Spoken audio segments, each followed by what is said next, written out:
Good morning student. Previous class में हमने द्रव्यमान संरक्षण का नियम पढ़ चुके हैं। सेकंड लॉ हमारे पास में है रासायनिक संयोग में स्थिर अनुपात का नियम।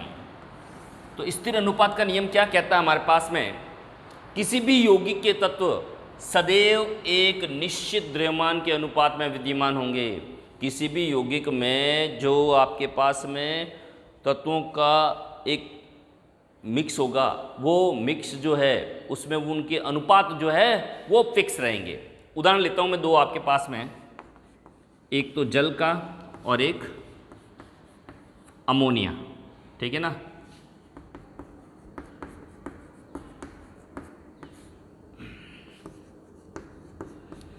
इसकी अगर बात करें तो यहाँ हाइड्रोजन के 2 और ऑक्सीजन का 1 है, यहाँ नाइट्रोजन का 1 और हाइड्रोजन के 3 अनुपात मिक्स है।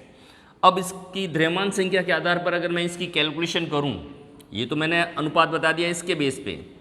अब इसकी द्रव्यमान संख्या के बेस पे इसका अगर मैं निकालूं तो क्या निकलेगा, हाइड्रोजन का 1 × 2 अनुपात 16 × 1 16 अनुपात 2।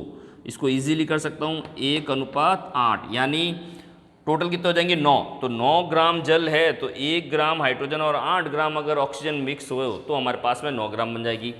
इसी टाइप से अगर मैं इसका निकालूं तो मेरे पास में नाइट्रोजन है 14 1 अनुपात 1 × 3 14 अनुपात 3 होगा।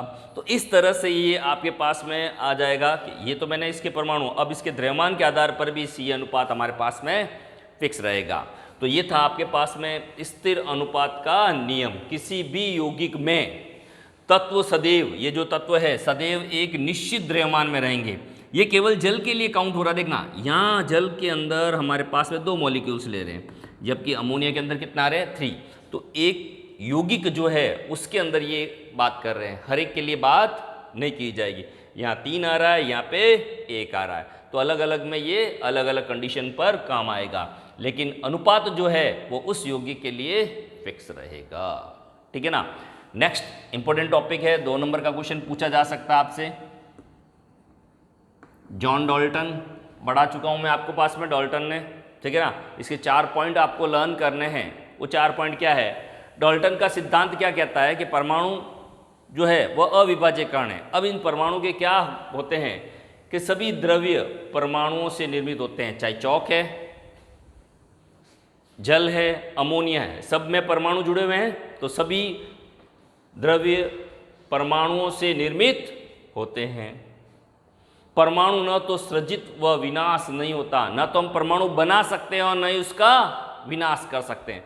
अगर मान लो जल का हमने, जब जल को अगर हम इसका जल अपघटन करें तो हमारे पास में हाइड्रोजन और ऑक्सीजन बनेगी। कोई दूसरी गैस पॉसिबल या दूसरा कोई भी परमाणु आना पॉसिबल नहीं है, और आप इसको नष्ट भी नहीं कर सकते, यानी इसका विनाश भी संभव नहीं है। तो परमाणु सृजित का मतलब निर्मित करना और विनाश का मतलब नष्ट करना संभव नहीं है। परमाणु छोटे छोटे पूर्ण संख्या के अनुपात में सहयोग करेंगे। पूर्ण संख्या का मीनिंग हो गया, हम यहाँ पे 2 और 1 ले रहे हैं, पूर्ण संख्या है, ऐसे आधा, 1/2, 3/4, ये पॉसिबिलिटी हमारे पास में नहीं रहेगी, क्योंकि हमने ये कहा था कि परमाणु एक अविभाज्य कण है जिसका आगे विभाजन नहीं हो सकता, तो आधा पॉसिबल भी नहीं है, इसलिए ऐसी पॉसिबिलिटी हमारे पास में नहीं रहेगी। फिर परमाणुओं के द्रव्यमान और रासायनिक गुण भिन्न भिन्न होते हैं। अब देखना, हाइड्रोजन ऑक्सीजन के साथ में सहयोग कर रहा है, जल बन रहा है, ठीक है ना। जल कैसा है, लिक्विड है, हमारे पीने में काम आ सकता है, हम सारी चीज़ें जो है हमारी बॉडी में यही काम आता है। नाइट्रोजन के साथ में हाइड्रोजन बन गया, क्या बन गया, अमोनिया। अमोनिया एक गैस है, ये लिक्विड है, ये हमारे लिए हार्मफुल इफेक्ट डालती है।